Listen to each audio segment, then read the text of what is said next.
এরা কি হয় পাশাপাশি বসে, কোথায় বসে পাশাপাশি বসে কি করবে মনের ভাব প্রকাশ করবে। আচ্ছা যদি মনের ভাব না প্রকাশ করে তাহলে শব্দ তো দেখি পাশাপাশি বসে কি পাই। ধরো আ একটা বর্ণ, ক একটা বর্ণ, এর সাথে আকার দিলাম, আর তালবস্য একটা বর্ণ, এগুলো সবগুলোকে যোগ করে দিলে কি হয়ে যাবে আকাশ। তাহলে আকাশ মানে আমরা কি বুঝি, আমাদের মনের ভাব কি বুঝি আসমান।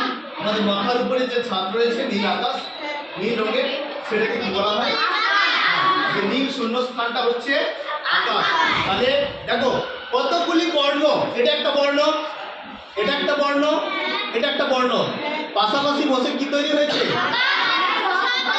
শব্দ তৈরি হচ্ছে। তাহলে এটা কি হয়ে গেল শব্দ, এটা শব্দ, এটা কি আচ্ছা যখন যখন আ ছিল তখন এটা বর্ণ, যখন কয়াকার ছিল শুধু তখন এটাও বর্ণ, আর এখানে তালবস্য একটা বর্ণ।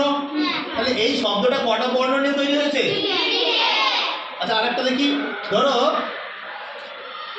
ধরো পরীক্ষা, প রয়ে দীর্ঘি কয়ে মধ্যমে সয়ে আকার, কটা বর্ণ আছে এখানে তিনটে বর্ণকে যদি যোগ করা হয় তাহলে কি হবে পরীক্ষা।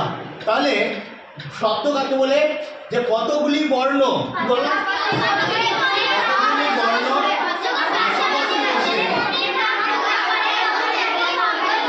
বাস এই তো হয়ে গেল।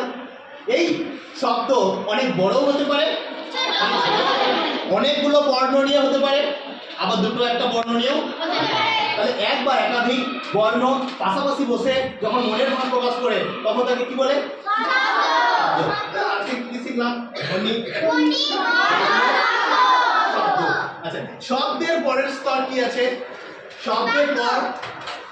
শব্দের পর কি আছে জানো। আচ্ছা এটা লিখে নাও তাহলে শব্দ কাকে বলে লেখো, লেখো কতগুলি না এক বা একাধিক বর্ণ, খাতায় লিখো এক বা একাধিক বর্ণ, এক বা একাধিক বর্ণ